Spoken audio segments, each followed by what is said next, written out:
Alhamdulillah, alhamdulillahilladzi hadana wa kafana wa ja'alana minal muslimin. Asyhadu an la ilaha illallah wahdahu rabbi la syarika lah, wa asyhadu anna Muhammadan abduhu wa rasuluhu alladzi la nabiyya ba'da. Amma ba'du. Hadirin dan hadirat yang dimuliakan Allah Subhanahu wa taala. Alhamdulillah, di pagi hari ini Allah Subhanahu wa taala masih membangunkan kita dalam kondisi sehat wal afiat, dan kita masih bisa melaksanakan kewajiban Allah Subhanahu wa taala, salat subuh berjamaah. Salat yang paling berat dilakukan orang-orang munafik. Tak lupa salawat dan juga salam tetap kita hadiahkan kepada Rasul kita Nabi besar Muhammad sallallahu alaihi wa ala alihi wasallam.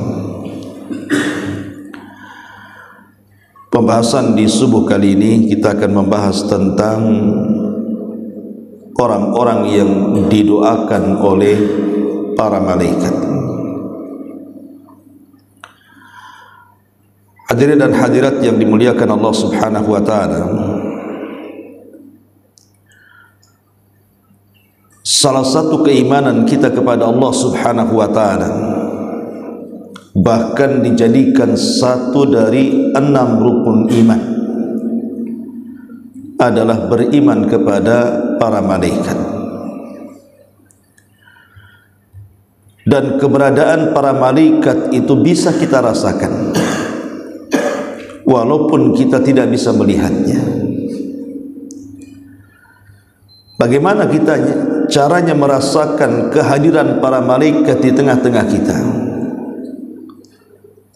Ketika dalam hati kita tergerak kepada badan kita untuk melakukan kebaikan, disitulah ada kehadiran para malaikat.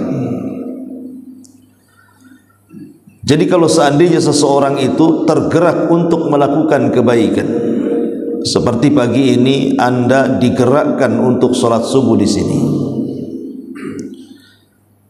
maka keinginan bahkan langkah kaki ke tempat ini untuk melaksanakan subuh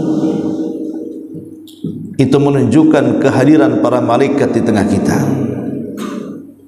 Karena Allah Subhanahu wa taala menciptakan 2 makhluk, yang satu memberikan was-was agar kita melakukan keburukan, itulah syaitan dan juga iblis. Di sisi lain ada makhluk yang sangat disucikan Allah Subhanahu wa taala, yang ditugaskan untuk memberikan was-was kebaikan kepada manusia. Itulah para malaikat. Dan masing-masing diberikan kuasa kepada manusia. Yang satu menguasai akalnya, yang satu menguasai hawa nafsunya. Kalau akalnya bisa menguasai hawa nafsunya, berarti malaikat berhasil menguasai kita. Tapi kalau hawa nafsu menguasai akalnya, maka syaitanlah yang berkuasa. Ma'asyiral muslimin yang dimuliakan Allah Subhanahu wa taala,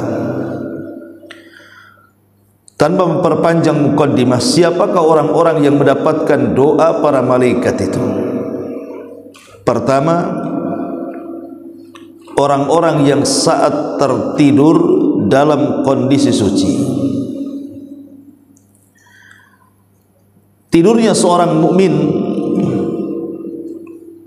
pasti berpahala.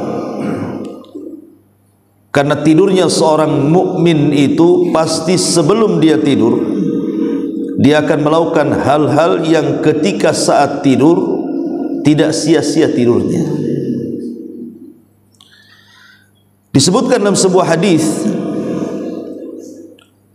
Hadis ini dikeluarkan oleh Imam Ibnu Hibban radhiyallahu an dari sahabat Ibnu Umar radhiyallahu anhuma. Nabi SAW bersabda, man bata tahira bata fi syiarihi malakun falam yastayqid illa qala al malaku Allahumma ighfir li abdika fulan fa innahu bata tahira. Nabi mengatakan, barang siapa yang tidur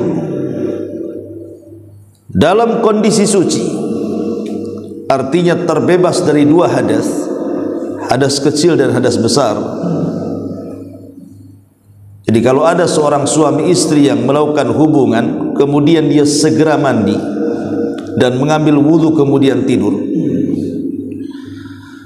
atau dia terbebas dari junub langsung wudhu kemudian tidur, maka Nabi SAW mengatakan, maka tidaklah dia terbangun kecuali para malaikat akan mendoakannya, ya Allah ampuni si fulan, ya Allah rahmati si fulan, karena dia tidur dalam kondisi suci.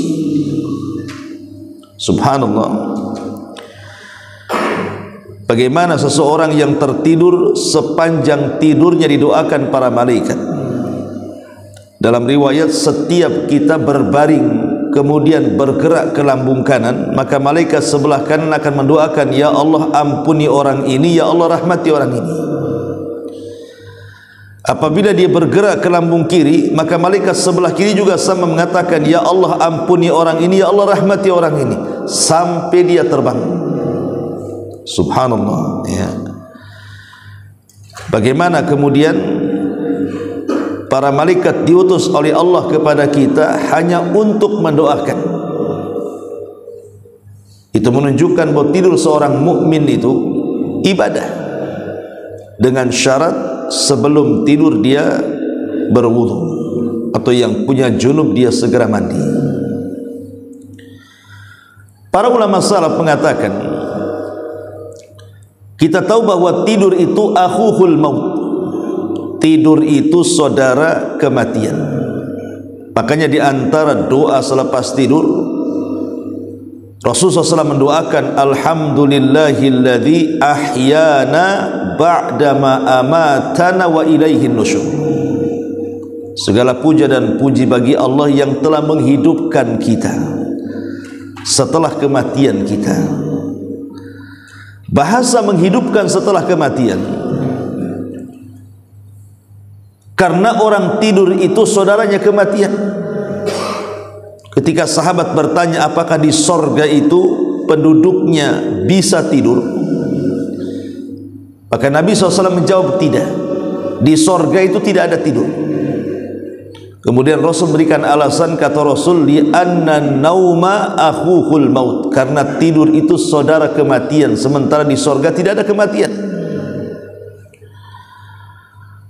Kenapa kemudian tidur itu saudara kematian? Karena saat orang tertidur itu ruhnya keluar, kemudian ditahan Allah Subhanahu wa ta'ala. Kalau Allah Subhanahu wa ta'ala masih mentakdirkan kehidupannya, maka Allah akan kembalikan ruh ke dalam jasadnya. Tapi kalau Allah tidak berkehendak akan kehidupannya, maknanya takdir kematian sudah menentukannya, maka Allah akan tahan ruh itu dan tidak akan kembali ke dalam jasadnya. Dari situ kita disuruh berdoa selepas bangun tidur. Salah satu doanya selain daripada yang tadi, Allahumma, ya Allah, alhamdulillah, segala puja dan puji bagi Allah Subhanahu wa ta'ala, alladzi afani fi jasadi, yang telah memberikan kesehatan ke dalam jasadku, wa radda alayya ruhi, dan mengembalikan ruh kepadaku, wa adzina li bidzikri, dan mengizinkan aku untuk mengingatnya. Di sini ada kalimat wa radda alayya ruhi. Alhamdulillah, segala puja dan puji hanya milik Allah yang telah mengembalikan ruh ke dalam jasadku. Jadi kalau seandainya Allah Subhanahu wa ta'ala takdirkan kita masih hidup, berarti ruhnya dibalikkan. Tapi kalau ditakdirkan kita meninggal, maka ruhnya tidak akan dikembalikan. Lihat bagaimana orang tidur itu menentukan kematian dan kehidupan. Makanya kalau Allah Subhanahu wa taala takdirkan orang yang tidur kemudian tidak pernah hidup lagi, para ulama mengatakan, apakah orang ini matinya su'ul khatimah? Apakah orang ini matinya husnul khatimah? Itu sebenarnya mudah. Jadi kalau ada orang tidur kemudian mati, kemudian kita nilai apakah kematiannya su'ul khatimah atau husnul khatimah, itu sebenarnya sangat mudah sekali. Dilihat dari amalan sebelum tidurnya.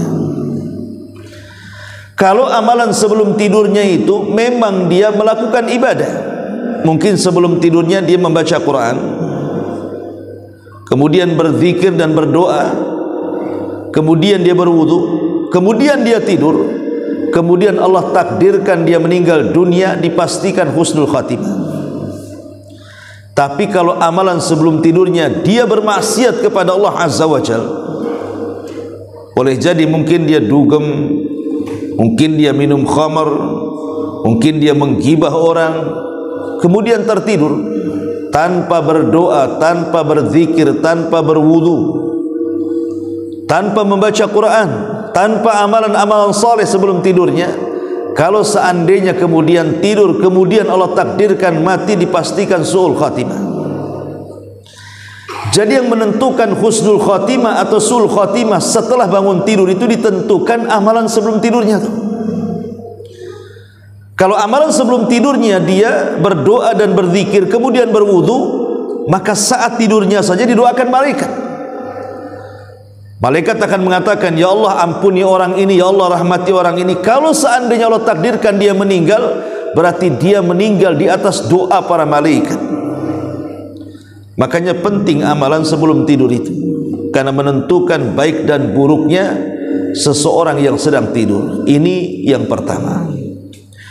Kemudian yang kedua, di antara doa para malaikat kepada kita adalah doa malaikat kepada orang-orang yang duduk menunggu salat. Nabi SAW mengatakan dalam sebuah hadis yang dikeluarkan Imam Muslim dari Abu Hurairah radhiyallahu an, Nabi SAW mengatakan, kata Nabi SAW, ma qa'ada ahadukum yang tadirus salata, tidaklah seseorang di antara kalian menunggu salat, malam yuhdith, dan dia berusaha untuk dalam keadaan suci, artinya berusaha untuk berwudu, illa kecuali kata Nabi SAW, tad'u lahul malaikah, maka para malaikat akan mendoakannya, Allahumma gfir lahu, Allahumma arhamhu, ya Allah ampuni orang ini, ya Allah rahmati orang ini. Tidaklah seorang di antara kalian duduk menunggu salat, kemudian dia menjaga hadasnya. Kalau dia kentut umpamanya, langsung segera berwudu, menjaga kesuciannya, kemudian duduk di masjid menunggu waktu salat. Maka selama menunggu itulah malaikat akan datang dan mengatakan, ya Allah ampuni orang ini, ya Allah rahmati orang ini. Subhanallah, ya. Seperti tadi umpamanya kan, kita datang subuh menunggu azan, atau dari azan menunggu qomat sampai tegaknya salat subuh, maka selama kita duduk menunggu salat itu, malaikat mendoakan kita. Al-Imam Ibnu Huzaimah rahimahullahu ta'ala dalam kitabnya, beliau membuat bab tentang bab keutamaan duduk di masjid dalam rangka menunggu salat. Di antaranya adalah keutamaannya orang yang duduk di masjid dalam rangka menunggu salat, maka dia dalam posisi sedang salat. Jadi orang yang salat kemudian menunggu salat berikutnya, maka dia dihukumi sedang salat. dan para malaikat akan mendoakan dia dengan mengatakan, ya Allah ampuni orang ini, ya Allah rahmati orang ini. Maka beruntunglah orang-orang yang menjaga salat, karena para malaikat akan mendoakan orang-orang yang duduk dalam rangka menunggu waktu salat. Ma'asyiral muslimin yang dimuliakan Allah Subhanahu wa taala, dalam hadis yang lain Rasul mengatakan, la yazalu ahadukum fi salatin madama fi musallah yantadiru salata. Senantiasa salah seorang di antara kalian mendapatkan pahala salat selama dia berada di masjid tempat ia salat untuk menunggu salat. Jadi terkadang kita bertanya-tanya, kenapa mesti kita ini bersegera untuk ke masjid sebelum azan, kalau bisa sudah ke masjid, karena pahalanya besar. Bahkan kalau di hari Jumat, khusus di hari Jumat, para malaikat di waktu pagi mereka sudah berdiri di pintu-pintu masjid, kemudian menunggu setiap orang yang datang ke masjid dalam rangka melaksanakan Jumat. Maka gelombang yang pertama, para malaikat akan mencatat bahwa orang yang pertama kali duduk di saf pertama pahalanya sama seperti berkorban seekor unta. Kemudian datang gelombang yang kedua pada saf kedua, maka para malaikat akan mencatat pahalanya sama dengan orang yang berkurban seekor sapi. Kemudian masuk gelombang ketiga dan dia duduk di saf ketiga, maka pahalanya sama seperti orang yang berkorban seekor kambing. Kemudian datang lagi gelombang keempat, pahalanya sama dengan orang yang berkorban dengan seekor ayam. Dan yang terakhir telur ayam. Sampai di telur saja malaikat sudah masuk ke dalam masjid. Artinya kalau sudah mendapatkan saf ke-6, saf ke-7, saf ke-8 dan begitu seterusnya, dia sudah tidak mendapatkan catatan malaikat lagi. Dari sini para ulama mengatakan tentang bab disunnahkannya at-tabkir, bersegera datang ke masjid. Ma'asyiral muslimin wal muslimat rahimani wa rahimakumullah. Ini yang kedua. Kemudian yang ketiga,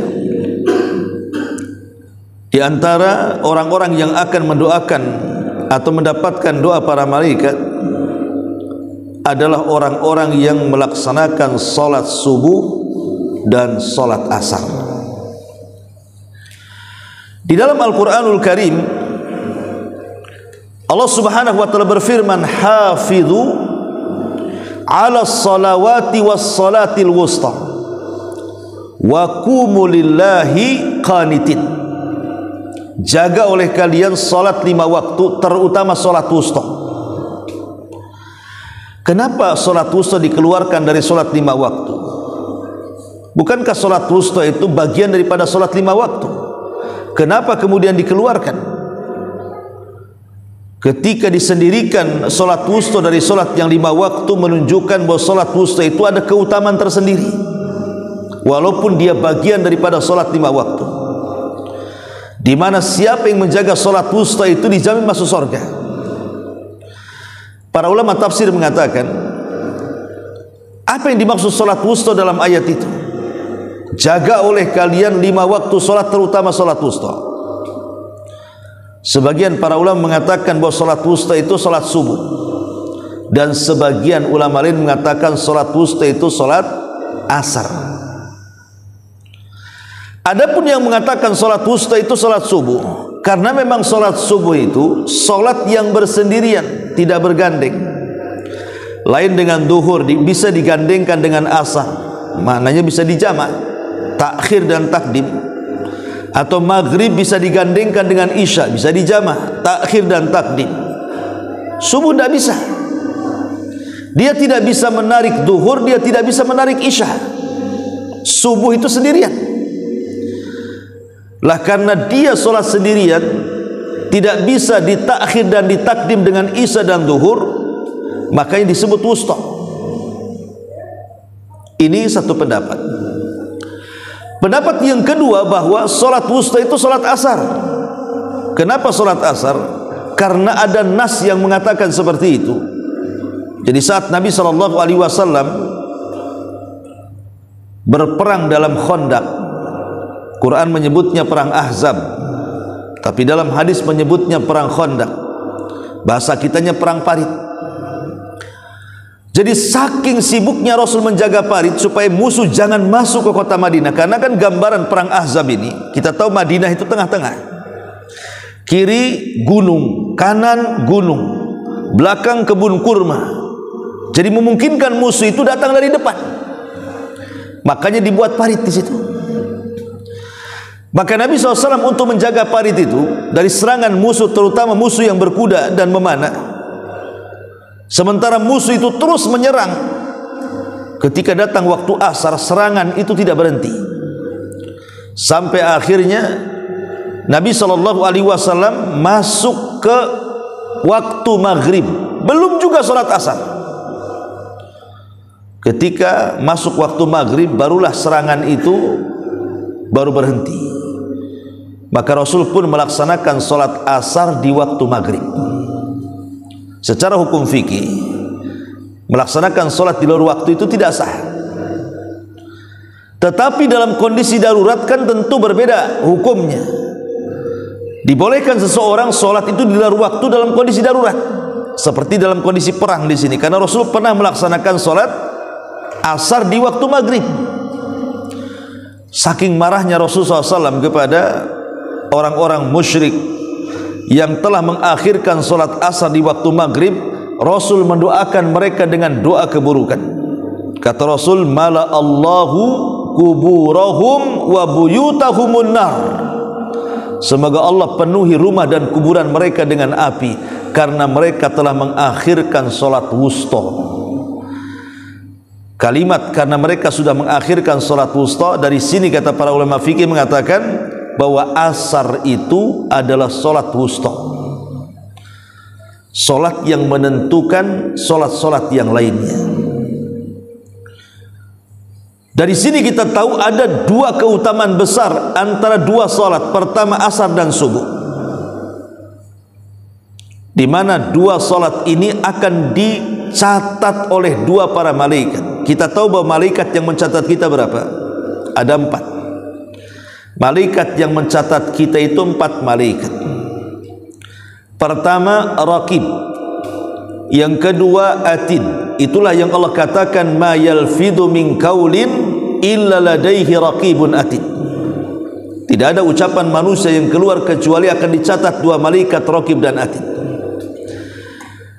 Adapun 2 malaikat yang lainnya disebut hafadhah, yang Allah mengatakan inna alaikum lahafidhin. Sesungguhnya Allah kirim kepada kalian para penjaga-penjaga yang akan menjaga kalian. Dan mereka adalah para malaikat pencatat kebaikan di waktu siang dan di waktu malam, selain Raqib dan Atid. Dan itu berdasarkan hadis. Nabi SAW mengatakan yata'aqabuna fikumul malaika, malaikatul laili wa malaikatul nahar, wa yajtami'una fi salatil asri wa salati subhi. Kata Nabi SAW, Allah senantiasa memberikan tugas kepada para malaikat untuk mencatat kebaikan. Ada malaikat yang bertugas di siang hari, ada malaikat yang bertugas di malam hari, dan dua-duanya bertemu di 2 solat asar dan subuh. Apabila malaikat ini sudah mencatat kebaikan, maka mereka naik ke langit kemudian berjumpa dengan Allah. Dan Allah katakan, ma taraktum ibadi, sedang apa kau tinggalkan hamba-hambaku?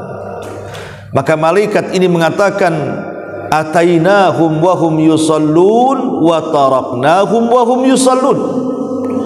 Kami datang mereka sedang solat, kami tinggalkan juga mereka sedang solat. Artinya kami datang sebagian mereka sedang solat subuh, kami datang sebagian mereka sedang solat asar. Dari sini kata ulama mengatakan, solat yang dicatat 2 kebaikan itu adalah asar dan subuh.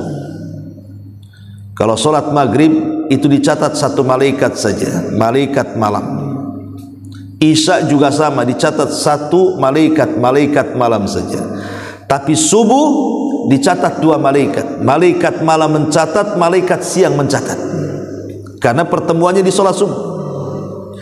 Zuhur dicatat satu malaikat saja, malaikat siang. Tapi asar dicatat dua malaikat, malaikat siang mencatat, malaikat malam mencatat, karena sholat asar pertemuan dua malaikat itu. Berarti pahala sholat itu semua ada 7, karena ada 2 sholat yang dicatat oleh 2 malaikat, subuh dan asar. Makanya kenapa ada seorang sahabat namanya Anas bin Malik, saat Umar bin Khattab radhiyallahu anhu hendak membebaskan Palestina, ada satu kota namanya Tustar. Kota Tustar ini masih bawahan Persia, masih ikut kepada Persia. Itu kota dikepung oleh para sahabat selama setahun setengah, tidak kunjung roboh bentengnya.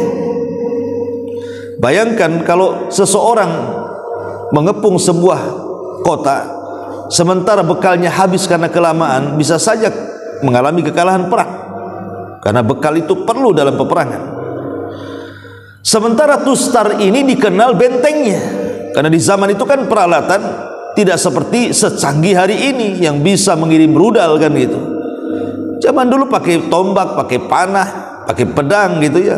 Untuk merobohkan sebuah benteng itu kesulitan, kecuali dengan pohon besar yang dipikul rame-rame begitu, kemudian dipukulkan ke gerbang, mungkinlah kan itu.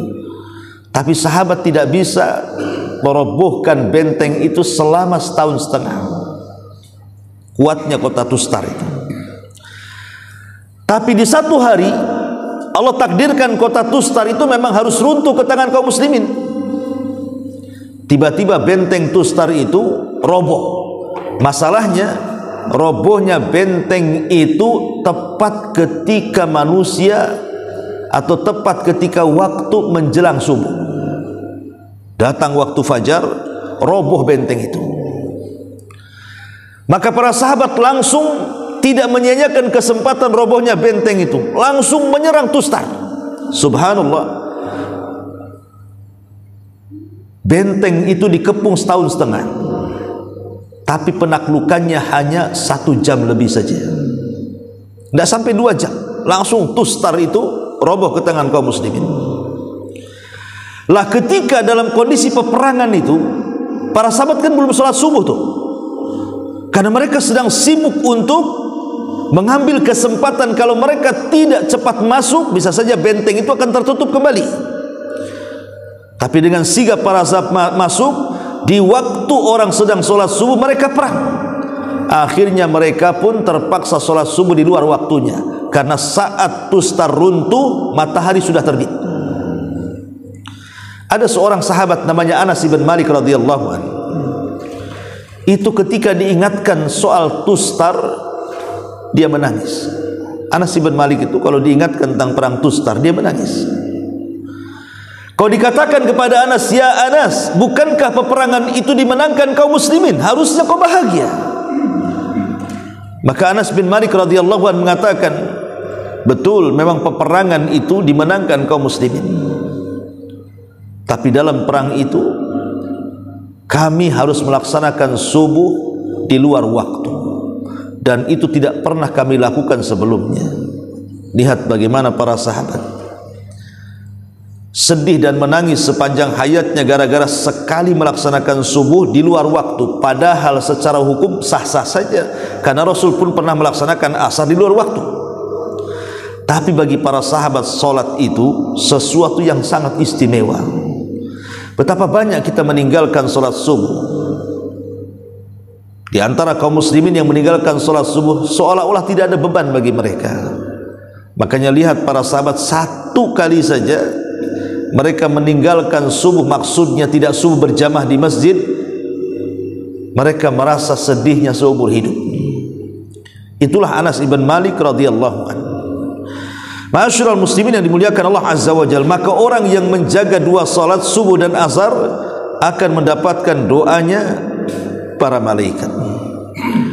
Kemudian orang-orang yang didoakan atau mendapatkan doa para malaikat juga orang-orang yang senantiasa bersolawat kepada Nabi sallallahu alaihi wasallam. Pertanyaannya, apa sih makna solawat itu? Kita sering bersolat Allahumma salli ala Muhammad, Allahumma salli ala Sayyidina Muhammad. Apa sih makna solawat itu? Solawat itu artinya doa. Jadi ketika kita mengatakan Allahumma salli ala Muhammad, kita berdoa kepada Allah subhanahu wa ta'ala agar Allah memuji Nabi kita di hadapan para malaikat yang ada di langit sana. Jadi kita meminta, ya Allah, pujilah Nabi kami di hadapan para malaikat-malaikatmu. Jadi ketika kita mengatakan Allahumma salli ala Muhammad, maka seolah-olah kita katakan, ya Allah, pujilah nabiku Muhammad sallallahu alaihi wasallam di hadapan Jibril, di hadapan Mikail, di hadapan Israfil, di hadapan Malakul Maut, dan di hadapan seluruh malaikat yang kau ciptakan. Dan kalau kita bersolawat satu kali saja, maka Allah subhanahu wa ta'ala akan mengganjar kita dengan memuji-muji kita di hadapan para malaikat 10 kali lipat dengan salawat satu kali yang kita panjatkan kepada Rasul. Subhanallah, saya bayangkan kita ngomong Allahumma salli ala Muhammad, tiba-tiba Allah kumpulkan para malaikat menyebut-nyebut nama kita, memuji-muji kita 10 kali lipat dari salawat yang kita baca. Apa tidak untung tuh? Kita menjadi selebritis langit loh ya, dikenal nama kita di langit karena Allah memuji nama kita di hadapan para malaikat. Jangankan lagi Allah memuji kita di hadapan para malaikat, kalau seandainya Presiden Indonesia saja memuji kita di halayak orang ramai sampai viral, kita dah bangga tuh. Pak Prabowo memuji saya nih videonya nih, mungkin di-share ke sana kemari kan gitu. Itu baru pemimpin negara memuji kita di hadapan satu rakyat Indonesia. Bangga tidak? Banggalah kan begitu. Itu baru makhluk. Bagaimana yang memuji kita Allah di hadapan para malaikat? Luar biasa. Maka Nabi SAW mengatakan, man shalla alayya salatan sallallahu alaiha biha ashra. Siapa yang mengucapkan salawat satu kali kepadaku, maka Allah akan bersalawat 10 kali kepadanya. Artinya siapa yang mendoakan, ya Allah, pujilah nabiku di hadapan makhlukmu yang di atas sana, maka Allah akan memuji kita di hadapan makhluknya yang di atas sana 10 kali lipat dari salawat kita kepada Nabi sallallahu alaihi wasallam satu kali. Dalam hadis Rasul mengatakan, man shalla ala Rasulillah sallallahu alaihi wasallam salatan sallallahu alaihi wa malaikatahu atau wa malaikatuhu sab'ina salatan falyakul abdun min dhalika aw liyukthir fal yukilla abdun min dhalika aw liyukthir. Barang siapa yang bersalawat kepada Rasulullah sallallahu alaihi wasallam sekali saja, maka Allah dan para malaikatnya akan bersalawat kepadanya sebanyak 70 salawat. Ini riwayat yang lain. Allahu Akbar. Lihat bagaimana orang yang salawat satu kali kepada Rasul, Allah dan para malaikatnya akan bersalawat kepada kita 70 kali salawat. Artinya 70 kali pujian-pujian kebaikan kepada kita. Apa sih susahnya bersalawat? Tinggal Allahumma salli ala Muhammad, Allahumma salli ala Muhammad, sallu alaihi. Cuma bersalawat saja. Tapi kita akan dikenang di langit sana, di mana para malaikat akan mengenal nama kita karena Allah sudah memuji-muji kita di hadapan para malaikat. Bayangkan nama kita dipuji di hadapan Jibril, dipuji di hadapan Mikail, dipuji di hadapan Israfil, dipuji di hadapan para malaikat pemikul arasy. Bahkan seluruh malaikat yang berada di lapisan-lapisan langit akan mengenang nama kita dengan pujian Allah karena kita banyak bersolawat. Maka jangan bakhil untuk mengucapkan salawat. karena malaikat akan mendoakan kita. Kemudian orang-orang yang mendapatkan doa para malaikat juga adalah orang-orang yang mendoakan saudaranya dari kejauhan tanpa ia tahu. Rasulullah sallallahu alaihi wasallam bersabda, "Da'watul mar'il muslim li akhihi bi dhahril ghaibi mustajabatun inda ra'sihi malakun muwakkal kullama da'a li akhihi bi khairin qala al malakul muwakkal bihi amin walaka bimithlin." Kata Rasul, doa seseorang muslim kepada saudaranya, umpamanya kita ini punya tetangga ini boleh jadi mungkin lagi sakit, kita doakan, ya Allah sembuhkanlah penyakit tetangga itu. Atau mungkin tetangga kita itu lagi kesusahan ekonomi, kita katakan, ya Allah saya punya tetangga, masya Allah orangnya soleh, ya Allah bantulah ekonomi dia. Atau mungkin kita punya tetangga dia disusahkan dengan anak-anak yang nakal, mungkin anak-anaknya kena pergaulan bebas, kena narkoba, kena khamar dan begitu seterusnya. Kita ikut prihatin dan mengatakan, ya Allah bantulah tetangga saya ini, mudah-mudahan anaknya menjadi anak yang soleh dan soleha. Kalau kita mendoakan seperti itu tanpa diketahui tetangga yang kita doakan, maka malaikat akan datang kepada kita dan mengaminkan doa kita. Kemudian dia akan mengatakan, engkau pun mendapatkan hal yang sama yang kau doakan kepada saudaramu. Jadi tidak ada ruginya kita mendoakan orang itu. Karena kalau kita mendoakan tetangga, ya Allah sembuhkan penyakitnya, malaikat datang kepadaku, kepada kita dan mengatakan, semoga penyakitmu juga sembuh.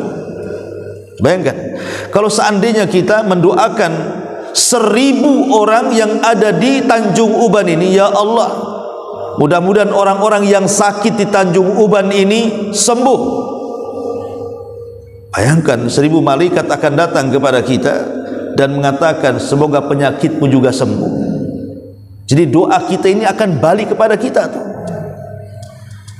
Ma'asyiral muslimin yang dimuliakan Allah Subhanahu wa taala, maka berdoalah untuk saudara kita, baik yang masih hidup ataupun yang sudah meninggal.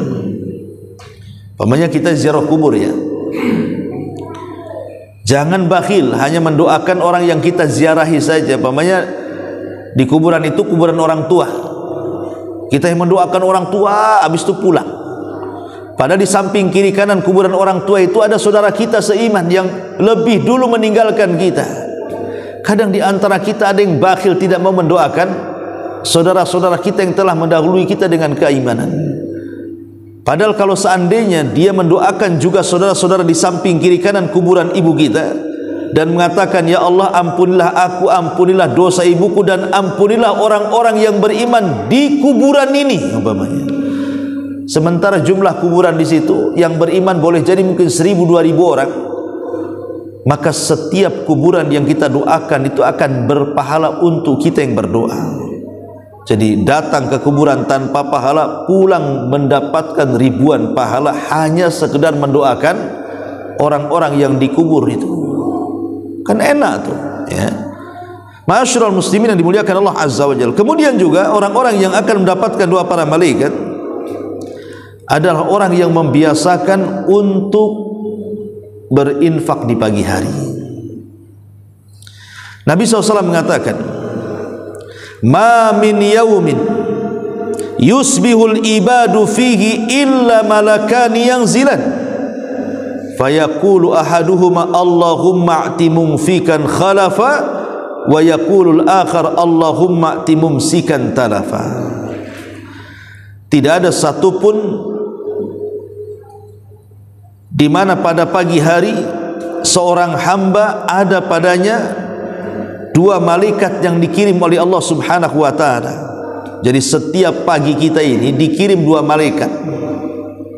Setiap salah seorang di antara kita, saya, Anda atau siapapun, setiap pagi itu Allah kirim 2 malaikat kepada kita. Kemudian 2 malaikat akan mengatakan, ya Allah, berikanlah ganti bagi orang-orang yang berinfak. Dan malaikat yang satunya mengatakan, ya Allah, hancurkanlah harta orang-orang yang bakhil. Subhanallah. Bagaimana setiap pagi malaikat mendoakan dengan dua kalimat doa yang berbeda. Yang satu meminta agar harta kita hancur, yang satu meminta agar harta kita bertambah. Hanya dengan sedekah. Sedekah itu kan tidak mesti harus besar kan itu.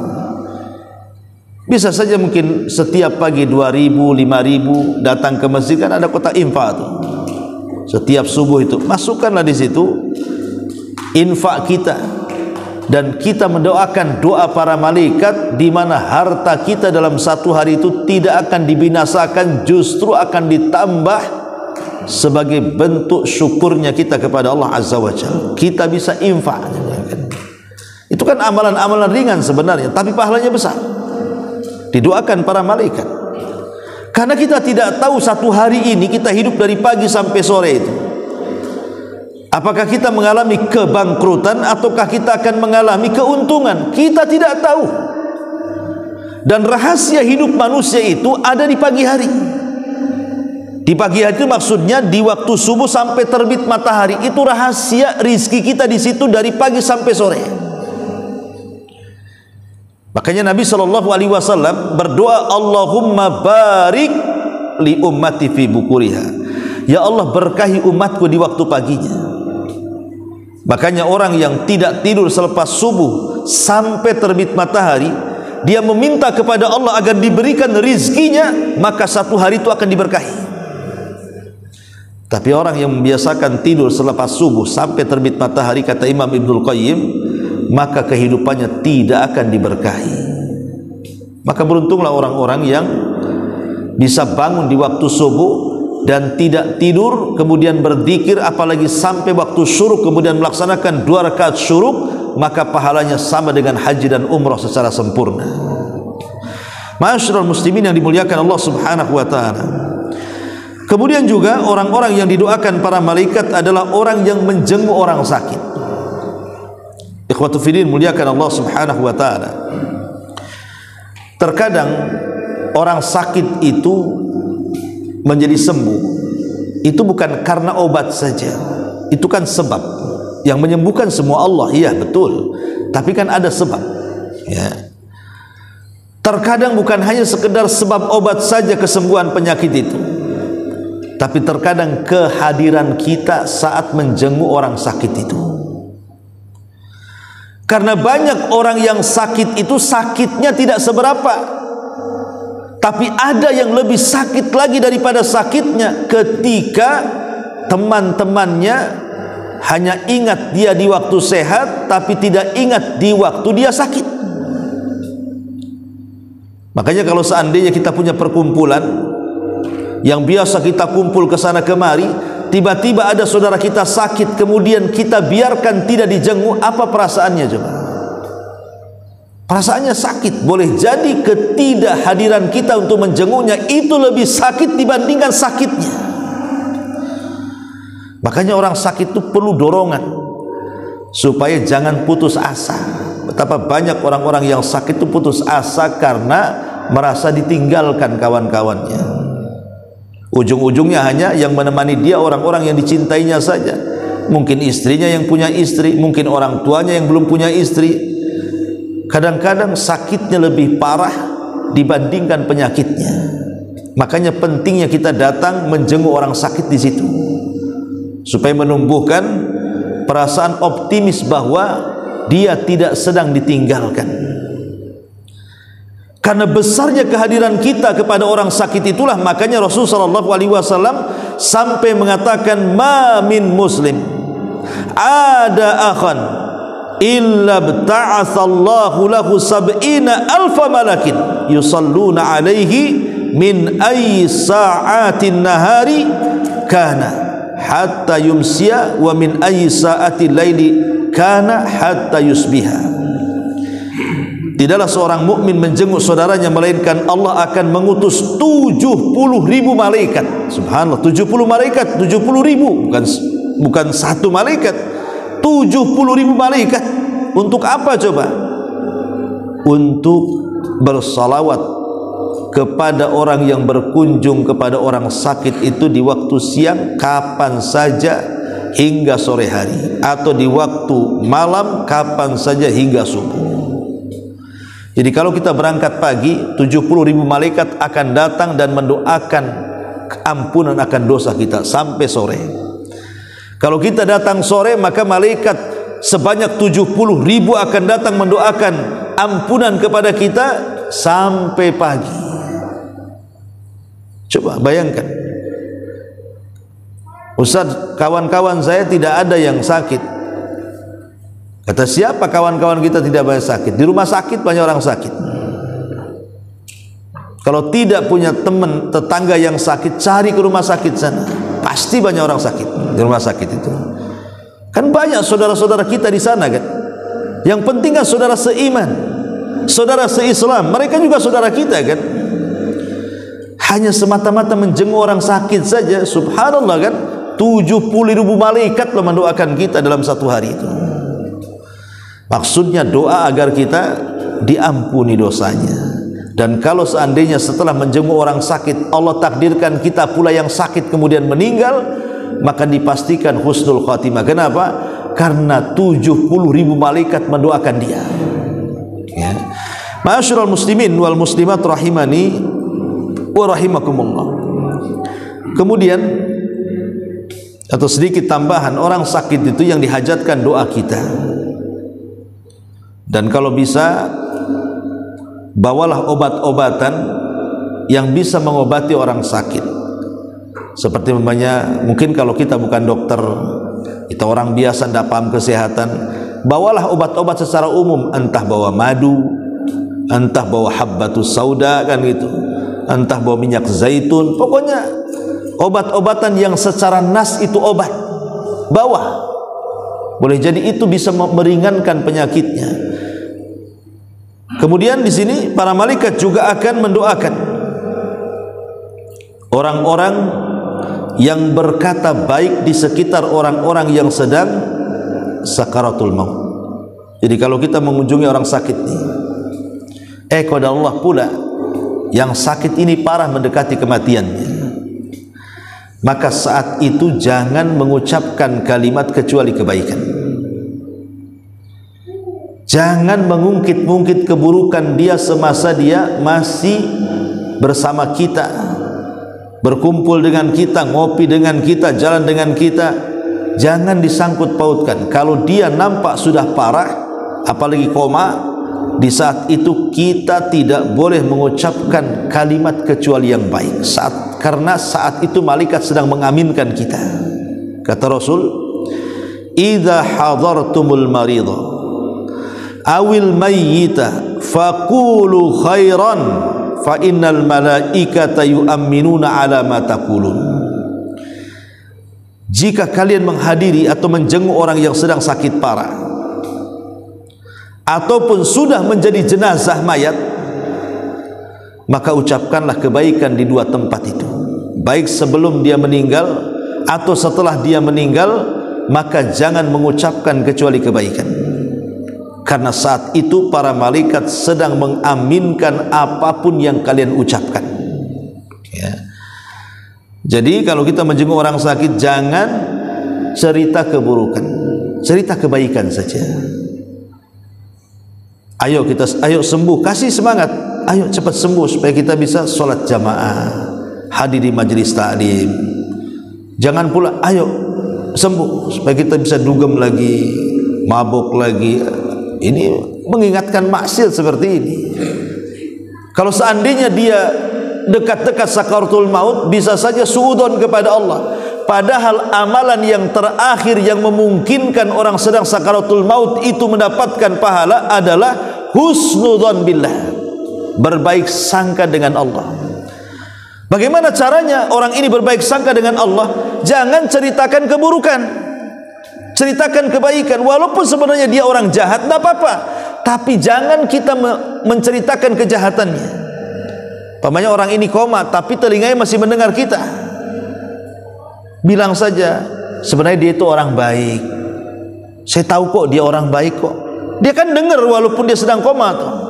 Kalau seandainya kalimat itu masuk ke telinganya, boleh jadi ada harapan, oh saya ini masih dianggap baik sama orang, masih ada kesempatan lah saya masuk surga, walaupun kebaikan tidak seberapa. Tapi kalau yang diingatkan itu maksiatnya, perbuatan zinahnya, perbuatan mencurinya dan begitu seterusnya, boleh jadi di akalnya yang dipikirkan dosa, ujung-ujungnya wah pasti masuk neraka, pasti masuk neraka, bisa suudon kepada Allah jadinya.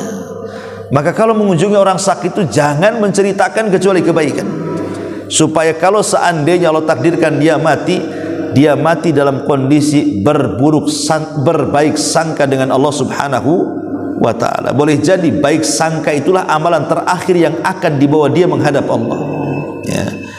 Ma'asyiral muslimin yang dimuliakan Allah Subhanahu wa ta'ala. Kemudian berikutnya, orang-orang yang akan mendapatkan doa para malaikat adalah orang-orang yang menyebarkan kebaikan, berdakwah dengan pengetahuan sesuai dengan pengetahuannya. Karena Rasul mengatakan fadlul alim alal abid ka fadli ala adnakum. Keutamaan orang alim dibandingkan ahli ibadah itu sama dengan keutamaan aku dibandingkan orang yang di bawahku. Dan Rasul mengatakan innallaha wa malaikatahu wa ahlas samawati wal aradin hatta namlata fi juhriha wa hatta al-huta la yusalluna ala muallimin nasil khaira. Sungguh Allah dan para malaikatnya, penghuni langit dan bumi, bahkan semut yang berada di lubangnya dan ikan yang di dasar lautannya, semuanya bersalawat kepada orang-orang yang mengajarkan kebaikan. Ajarkan kebaikan walaupun sedikit. Ajak anak-anak kita untuk latihan ke masjid, istri kita untuk sholat, keluarga kita untuk taat. Pokoknya ajaklah kebaikan manusia itu, tentu dengan ilmu, sesuai dengan kadar ilmu yang kita punya. Karena Rasul yang mengatakan kan balighu anni walau ayat, sampaikan dariku walaupun satu ayat. Artinya walaupun satu ayat mengajak manusia itu sudah cukup. Malaikat akan mendoakan kita. Dan ingat, perlunya kita ini hadir di majelis ilmu. Jadi kalau seandainya kita dapat ilmu dari sini atau dari majelis manapun, langsung kita sampaikan kepada orang lain, maka Allah dan para malaikat, seluruh penduduk langit dan bumi, sampai kepada semut dan ikan-ikan, semuanya akan mendoakan kita dengan ampunan. Subhanallah, ya. Hanya mengajak manusia kepada kebaikan. Karena waktu juga sedikit tambahan. Kenapa ilmu itu penting dan harus setiap hari kalau bisa kita ini mencari ilmu? Karena Rasul mengatakan bahwa orang-orang yang berilmu itu jauh lebih mulia dibandingkan ahli ibadah.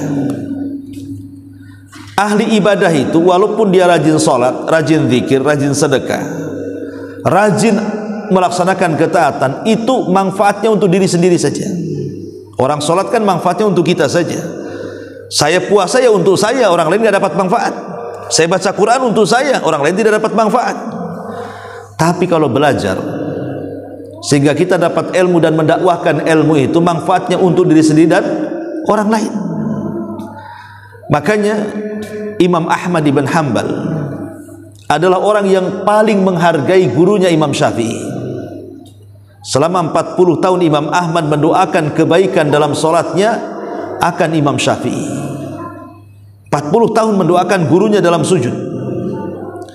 Sampai anak-anaknya Imam Ahmad itu yang tidak pernah melihat muka Imam Syafi'i merasa betapa agungnya Imam Syafi'i di hadapan ayahnya. Sampai satu hari Imam Syafi'i sedang melakukan safar ke Baghdad, tempat Imam Ahmad, karena ada urusan. Tiba-tiba dia teringat dengan muridnya Imam Ahmad di Baghdad. Akhirnya sebelum Imam Syafi'i balik ke Mesir, maka Imam Syafi'i menyempatkan diri untuk berkunjung ke rumah muridnya Imam Ahmad. Tentu Imam Ahmad senang, apalagi anak-anaknya yang selama ini mengagumi Imam Syafi'i dan yang suka dipuji-puji ayahnya Imam Ahmad.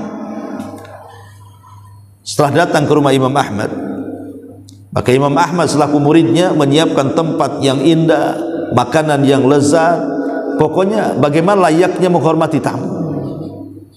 Terutama anak-anaknya Imam Ahmad pengen tahu seperti apa Imam Syafi'i itu, yang selama ini dipuja-puji oleh ayahnya selama 40 tahun itu. Macam mana ibadahnya, macam mana ilmunya, macam mana akhlaknya. Tapi ketika Imam Syafi'i tidur di rumahnya Imam Ahmad, anaknya Imam Ahmad diperhatikan bagaimana tidurnya, bagaimana ibadahnya, bagaimana akhlaknya, diperhatikan tuh. Rupanya tidak ada yang istimewa dari Imam Syafi'i ini. Mulailah kemudian anaknya Imam Ahmad perhatikan Imam Syafi'i di malam hari. Diintipnya Imam Syafi'i itu kok tak ada gerak-gerakan, maksudnya kok tidak sholat, tidur aja kerjanya. Apakah dia Imam Syafi'i atau bukan sebenarnya? Karena bagi orang dulu sholat malam itu seolah-olah wajib. Ya, kalau sekarang kan malas kita sholat malam. Kalau orang dulu kan sholat malam itu seolah-olah sholat wajib. Tidak ada ulama salaf itu meninggalkan sholat malam. Jadi kalau ada ulama tidak sholat malam itu aib. Lah Imam Syafi'i kok tidur terus, ini ceritanya ini gimana? Ketika subuh datang, air yang disiapkan untuk berwudu tidak disentuh Imam Syafi'i, langsung sholat subuh. Seolah-olah Imam Syafi'i ini sholat tanpa wudu. Ya.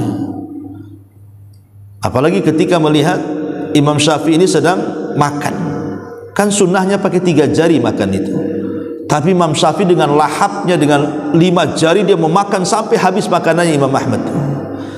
Ini gimana? Apa betul Imam Syafi'i kok tidur terus, sholat tanpa wudu? Kalau makan kok bahasa kitanya apa? Congok atau apa tuh yang banyak makannya. Jadi anak-anaknya ini protes, betulkah Imam Syafi'i itu katanya? Jadi Imam Ahmad ini berusaha bertanya kepada Imam Syafi'i, ya Imam, maaf nih anak saya mengkritik kamu katanya. Kata Imam Syafi'i, apa yang dikritikkan anak-anakmu kepadaku? Iya, anakku memperhatikan engkau semalam, engkau tidak sholat malam katanya. Kata Imam Syafi'i, ya memang aku tidak sholat malam, tapi aku tidak tidur. Karena ketika aku hendak melaksanakan sholat malam, terlintas satu hadis. Hadis dari Anas ibn Malik radhiyallahu anhu tentang nasib adiknya yang bernama Abu Umair. Di mana Abu Umair ini punya burung namanya Nugair. Karena Abu Umair ini usianya masih belum balik 7 tahun atau 8 tahun, dia tidak pandai merawat burung namanya Nugair itu. Entah kecekik, entah keinjak, matilah burung itu. Kemudian Anas datang kepadaku, ya Rasulullah, adikku sedih karena kematian burung yang dicintainya. Maka Rasul pun bertandang untuk takziah. Bayangkan takziah karena kematian burung. Kita kan nggak pernah takziah ada tetangga mati kucing. Ini Rasul takziah kepada Abu Umair yang usianya 7 tahun gara-gara kematian burung. Jadi ketika Rasul sampai di rumah Abu Umair itu, mana Abu Umair? Anak kecil umur 7 tahun. Dia melihat Abu Umair sedang menangis. Kata Rasul, ya Aba Umair, ma fa'alan Nugair. Wahai Aba Umair, apa yang dilakukan burung musi Nugair itu? Maka dia mengatakan, mata ya Rasul, dia meninggal wahai Rasul. Aku teringat dengan hadis ini, kata Imam Syafi'i. Maka selama 1 malam suntuk mulai Isya sampai subuh, aku berhasil mengeluarkan 100 faedah dari hadis ini. Padahal hadis cerita soal burung Nugair, tapi aku berhasil mengeluarkan 100 faedah katanya. Maka Imam Ahmad mengatakan, kalau begitu sampaikanlah 100 faedah itu untukku katanya. Lah salah satunya faedahnya adalah bolehnya seseorang memelihara binatang. Yang kedua, bolehnya seseorang memberi nama binatang. Pokoknya kita punya kucing, kita kasih nama Bejo, nggak apa-apa. Ya. Atau bolehnya kita mentakziahi karena kematian binatang. Dan bolehnya kita juga untuk mencandai anak-anak, dan itu tidak membuat muruah kita jatuh. Karena Rasul mencandai Abu Umair. Kemudian disebutkan satu-satu sampai 100 faedah. Kata Imam Ahmad, demi Allah aku tidak pernah mendapatkan faedah seberharga ini katanya. Jadi Imam Syafi'i malam itu bukan, dia memang tidak sholat malam maksudnya, tapi dia tidak tidur memikirkan satu hadis sampai subuh berhasil mengeluarkan 100 faedah. Lebih utama mana? Kata Imam Syafi'i kepada Imam Ahmad, saya sholat ataukah saya memikirkan satu hadis sehingga keluar 100 faedah? Kata Imam, dia tentu memikirkan sebuah hadis jauh lebih mulia dibandingkan sholat malam. Ya. Kemudian Imam bertanya lagi, lalu kenapa engkau sholat subuh? Kata, anakku tidak berwudu katanya. Kata Imam Syafi'i, aku sudah punya wudu ketika waktu sholat isya, dan aku tidak tidur sampai subuh, dan aku tidak batal wudu, sehingga aku sholat subuh menggunakan wudu isya katanya. Lalu ketika engkau makan, bukankah sunnah makan 3 jari? Kenapa lahapnya kamu makan seolah-olah tidak ada zuhud dalam makan? Maka Imam Syafi'i mengatakan kepada Imam Ahmad, ya Ahmad, ketika aku datang kemarin kepalaku sakit. Kau tahu aku diikat kepalanya, itu sakit kepala. Dan aku teringat hadis Nabi SAW, walaupun hadis ini dilemahkan para ulama, ya. Kata Nabi SAW mengatakan, ta'amu al-abriya dawaun wa ta'amul bukhala daun. Ya Ahmad, bukankah Rasul mengatakan makanan orang baik itu obat dan makanan orang bakhil itu penyakit? Makanya ku habiskan makanan. Subhanallah, sakit kepalaku hilang katanya. Makanya kalau sakit cari orang baik, traktir saya supaya sembuh penyakitnya. Tapi kalau orang bakhil ngajak traktir, jangan mau, nanti pulang mencret. Karena makanan orang bakhil itu penyakit. Dia nggak ikhlas dia. Orang bakhil kan nggak ikhlas ngasih-ngasih itu. Tapi kalau orang baik ngasih-ngasih kan pasti ikhlas dia kan. Makanya menjadi obat. Ya, inilah diantara orang-orang yang akan didoakan para malaikat. Masih banyak karena waktu juga. Subhanakallahumma bihamdika asyhadu an la ilaha illa anta astaghfiruka wa atubu ilaik. Allahu ta'ala alam. Assalamualaikum warahmatullahi wabarakatuh.